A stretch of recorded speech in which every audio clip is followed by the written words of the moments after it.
गोलियों से नहीं डरते हैं, बौछारों से नहीं डरते हैं। हमने इनकी औकात बताई है। हमने वहीं पे भाजपाई जब आते थे नेता, हमने उनको दुर्गति करी। हम ज्यादा नहीं करना चाहिए, संविधान का उल्लंघन। देश की सरहद को कोई छू नहीं सकता। जिस देश की सरहद की निगहबान जवान, किसान, मजदूर, रेहड़ी पटरी वाला गुजरात में रहना चाहिए। आंदोलन गुजरात में बिल्किस के घर मानो घर में चलना चाहिए। मुझे पता है जब लोग मंच में बैठते हैं तो कैसे कैसे कोसते हैं। हमने अजय टेनी को इतनी गालियां दी हैं लोगों ने। पंजाब में गए, वैसे वहां पर गुजरात में भी जाएंगे। ये वादा है। न हिंदुस्तान कभी टूटा है न टूटेगा, न तिरंगा झुका है न झुकेगा। ये कुछ भी कर ले, पूरा जोर लगा ले। किसान आंदोलन के मुंह पर तमाचा है कि हमने सड़कों पे कानून बदलवाया। सत्ता के लिए न इनके हिंदू माने रखता है न मुसलमान माने रखता है। सत्ता के बीच में जो आया कटअप कर देंगे। इनका एक ही लक्ष्य है, हिंदू राष्ट्र, कथित हिंदू राष्ट्र की चाल चलेगा। वो हिटलर की मौत मरेगा। हिटलर को भी मात दे दिए हैं। ये कुछ भी कह सकते हैं, किसी हद तक उतर सकते हैं। इससे बड़ा क्या हो सकता है बताइए। जी नहीं, एक आदमी कुछ समय कुछ आदमियों कुछ समय के लिए मूर्ख बना सकता है। एक आदमी सारे आदमियों के और टाइम के लिए, लेकिन एक आदमी सारे आदमियों को सारे समय के लिए मूर्ख नहीं बना सकता। और यहाँ निश्चित रूप से मोदी का भेद खुल गया। आप देखिएगा, जैसे पंजाब में गए वैसे वहाँ पर गुजरात में भी जाएंगे। ये वादा है, लग रही कंफर्म है, क्योंकि देश जनता खड़ी हो गई है। नहीं तो मैं ये कह रहा हूँ, देखिए एक चीज में सिस्टम जीते हैं। वहाँ पे देखिए गुजरात जाएंगे, क्यों नहीं जाएंगे? मुझे बताइए, आपका पहले उत्तर ले लीजिए। जो मूड आप जो यूपी का था 60% के खिलाफ था, 40% में जीते हैं। हम बटे थे, कोई सपा था, बसपा था, कोई कांग्रेसी था। अगर एक जगह लड़ते ना तो ये बैक पे तो गुजरात में नहीं है ना, गुजरात में नहीं है। गुजरात में 2 पार्टियां हैं, बिहार में 2 पार्टियां। जहाँ 2 पार्टियां होगी ये जाएंगे। दिल्ली में छटपटा रहे हैं, सत्ता नहीं मिली। यूपी में एक होने के मामले में बीजेपी का ये आग्रह रहता है कि देखो सारे चोर एक हो जाते हैं, चूंकि हम सच पर है इसीलिए बाकी लोग एक हो रहे हैं डर से। तो इसे आप किस तौर पर देखते हैं? बिल्कुल, ये लोकतंत्र का मजाक उड़ाने की बात कर रहे हैं। मैं कहना चाहता हूं कि जब इस देश पर आतताइयों आक्रमणकारियों का आक्रमण हुआ तब भारत एकजुट हुआ है। ये भारतीय लोकतंत्र की खूबसूरती है। न हिंदुस्तान कभी टूटा है न टूटेगा, न तिरंगा झुका है न झुकेगा। ये कुछ भी कर ले, पूरा जोर लगा ले। किसान आंदोलन के मुंह पर तमाचा है कि हमने सड़कों पे कानून बदलवाया है। और वो ताकत चली आ रही है। जिस दिन पूरा जनता खड़ी होगी, हम के 30 करोड़ की अल्पसंख्यक समुदाय जो आपकी माइनॉरिटी वो खड़ी हो जाए, इनकी औकात समझ आएगी। नुपुर मामले में जब कंट्री खड़ी हो गई, ये बगले झांक रहे थे, ये 56 इंच का चला गया था। तो हम तो धैर्य की परीक्षा दे रहे हैं, धैर्य से बैठे हुए आराम से लड़ रहे हैं, इसलिए ये मजबूत है। अभी 2024 का जी बिल, जिसमें हिरण पांड्या का हुआ, सीडीएस की फाइल खुली, बताइए। सीडीएस बिल वही सबका हुआ। तो ये लोग कुछ भी कर सकते हैं। आंदोलन मतलब कि सत्ता जीवी है। सत्ता के लिए न इनके हिंदू माने रखता है न मुसलमान माने रखता है। सत्ता के बीच में जो आया कटअप कर देंगे। इनका एक ही लक्ष्य है, हिंदू राष्ट्र, कथित हिंदू राष्ट्र, एक विचारधारा। मैं पूछना चाहता हूँ, ये देश अलग अलग संप्रदाय, जाति, धर्म अलग अलग है। यहाँ खाना पीना अलग, एक भाषा कैसे हो सकती है? विविधता यहाँ खूबसूरती है, अनेकता में ही एकता खूबसूरती है। आप कैसे कर लेंगे? तो ये रसिया और चाइना से चलता हुआ ये भी आजीवन प्रधानमंत्री बनना चाहते हैं, ऐसा कदापि नहीं होगा। जी, बिल्किस बानो बहन की लड़ाई आम लोग लड़ाई है। और निश्चित रूप से इस लड़ाई को ये देख रहे हैं, आगे जैसे किसान आंदोलन बढ़ा था, ये और लोग जो बोल नहीं पाए वो भी सामने आए और भी ऐसे रिहा हुए होंगे। तो ये लड़ाई को हम बड़ी लड़ाई मान रहे हैं। इस लड़ाई को हम सभी लोग, पूरी भारतीय जनता जो अमन पसंद है, जो बाबा भीमराव अम्बेडकर के संविधान में विश्वास रखती है, उसके साथ आएगी। जिस तरह से आप कह रहे हैं कि पार्टियों में बढ़ जाते हैं सपा, लेकिन यहाँ तो जातियों में लोग बढ़ गए। तो ये पार्टी जो उत्तर प्रदेश में है, उत्तर प्रदेश खासकर, वो जाति आधारित पार्टी है। यादव की पार्टी सपा, तो उनकी पार्टी बटे हुए हैं। और राज्यों में नहीं, जहाँ 2 पार्टी हैं वहाँ बुरी तरह हारेंगे। बलात्कारी को संस्कारी कहा जा रहा है और इसलिए उन्हें छोड़ दिया गया। पगला गए, सठिया गए हैं। जो हिटलर की चाल चलेगा वो हिटलर की मौत मरेगा। हिटलर को भी मात दे दिए हैं। ये कुछ भी कह सकते हैं, किसी हद तक उतर सकते हैं।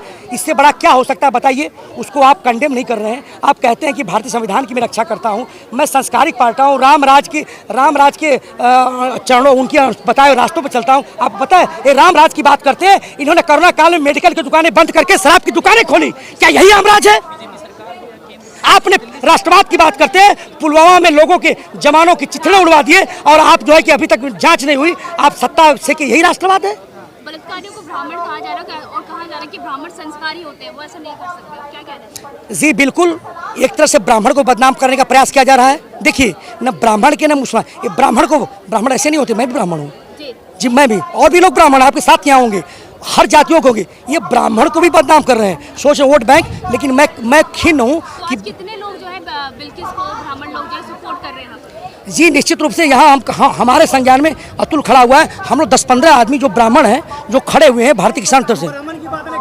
आपने सवाल पूछा, इनका जवाब दिया मैंने। हम ये कह रहे हैं कि जो फौजी लोग किसान आंदोलन में बढ़ चढ़ कर हिस्सा लिया, क्या बिल्किस बानो को इंसाफ दिलाने के लिए आप रिटायर्ड फौजी आप जाएंगे, आप मुखर कर बोलेंगे? जी बिल्कुल, मुखर के बोल रहा हूँ, बोला था, अब बोल रहा हूँ, बोलूंगा। गया था, हम लोग जमीन पे काम कर रहे, गया था, आया हूँ और जाऊंगा। पूरा इंसाफ दिलाएंगे? बिल्कुल, उस देश की सरहद को कोई छू नहीं सकता जिस देश की सरहद की निगहबान जवान, किसान, मजदूर, रेहड़ी पटरी वाला, पगड़ी वाला हो। आज वो व्यक्ति उतर गया है। आपसे इसलिए सवाल किया क्योंकि आप मुखर जी बिल्कुल बिल्कुल बिल्कुल, हम गोलियों से नहीं डरते हैं, बौछारों से नहीं डरते हैं। हमने इनकी औकात बताई है। हमने वहीं पे भाजपाई जब आते थे नेता, हमने उनको दुर्गति करी। हम ज़्यादा नहीं कहना चाहेंगे, संविधान का उल्लंघन होगा। हम इनकी औकात जानते हैं, इनका 56 इंच भी जानते हैं। ठीक है, आप मुँह गवाह बने, हम क्यों पीछे हटेंगे? अच्छा, आपको क्यों लगता है, ऐसा क्या लगता है कि जिस तरह से 11 को रिहाई किया गया, गुजरात में चुनाव से जोड़ कर इसको देख सकते हैं? जी बिल्कुल बिल्कुल, 101%। सिर्फ ये वोट का एजेंडा है, सारे काम वोट आधारित हो रहे हैं। ये बूथों को मजबूत कर रहे हैं। पहले ए बी किया, अब सी और डी कर रहे हैं। तो इनका बूथों का मजबूत करने का, अगर आप हैदराबाद में टी राजा के पास जाएंगे और वहाँ वीडियो क्लिप निकालें तो वहाँ लोकल लोग नहीं है, स्थानीय लोग नहीं है, न समर्थन न विरोध। जो विरोध कर रहे हैं जो ये टी राजा का, वो स्थानीय है, लेकिन समर्थन करने वाले नहीं है। इनका प्रायोजित होता है, RSS के लोग वहाँ से आते हैं। ऐसा देश बताने का प्रयास कर रहा है। इनके समर्थक सिर्फ 10% में से 10% ब्राह्मण, मुस्लिम, ब्राह्मण, राजपूत और वैश्य हैं। उसमें से पूरे समर्थक नहीं है। 5-6% लोग देश को गुमराह किए हुए हैं कि ये सब सपोर्ट करें, ऐसा कुछ नहीं है। सर एक सवाल है आपसे, बिल्किस बानो जिनके अपराधियों को छोड़ दिया गया और उनके डर से अपना घर छोड़े हुए हैं और दर दर भटक रही हैं, उनकी हिफाजत के लिए सरदार रब्बी शेरगिल है, उन्होंने कहा है कि गुजरात पंजाब आइए, हम आपकी सुरक्षा देंगे। क्यों पंजाब आए हम चले? पंजाब क्यों? वहाँ क्या कर लेंगे वो? क्या कर लेंगे वो? उनकी क्या औकात है? वहीं पे रहना चाहिए, लोगों को चलना चाहिए। जो स्थानीय इकाई है जाके वहाँ करे, क्या कर लेंगे वो? गुजरात में रहना चाहिए। आंदोलन गुजरात में बिल्किस के घर में चलना चाहिए। मुझे पता है, जब लोग मंच पे बैठते हैं तो कैसे कैसे कोसते हैं। हमने मैं अजय टेनी को इतनी गालियाँ दी हैं लोगों ने, इतने किया है कि एक आदमी जो बच्चा कभी बोल नहीं सकता वो भी स्टेज चल के बोलता है। तो बिल्किस बानो के गाँव में होना चाहिए, वहाँ रखना चाहिए। जी बिल्कुल बिल्कुल, अगर ऐसा आदेश होगा, ऐसा कॉल होगा तो हम बिल्किस बानो जी घर चलेंगे। अब देखिए, कुछ नहीं कर पाएंगे, आप भी जानते हैं, कुछ भी नहीं करेंगे। नहीं, घर जोड़ जाना चाहिए। बोलो जो करना कर दें। कर सकते हैं? बताइए, कर सकते हैं? नहीं कर सकते हैं। काफी मुस्लिम है, वो भी पलायन कर रहे हैं। नहीं करना चाहिए, डट के रहना चाहिए।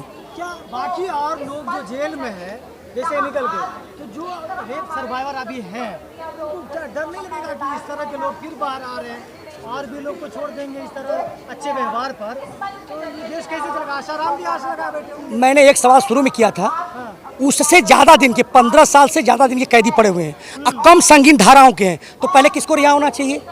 पहला मेरा सवाल सरकार से, इनको क्यों किया?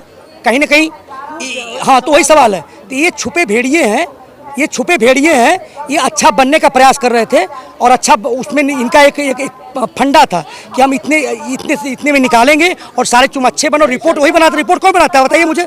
रिपोर्ट कौन? सब इनकी है, लेकिन इसको अंदर होना ही चाहिए। मैं बस, सब सिंपल सी बात है। और सुप्रीम कोर्ट को बिल्कुल संज्ञान लेना चाहिए कि अंदर जाए बस। सर, जो कमेटी बनी थी,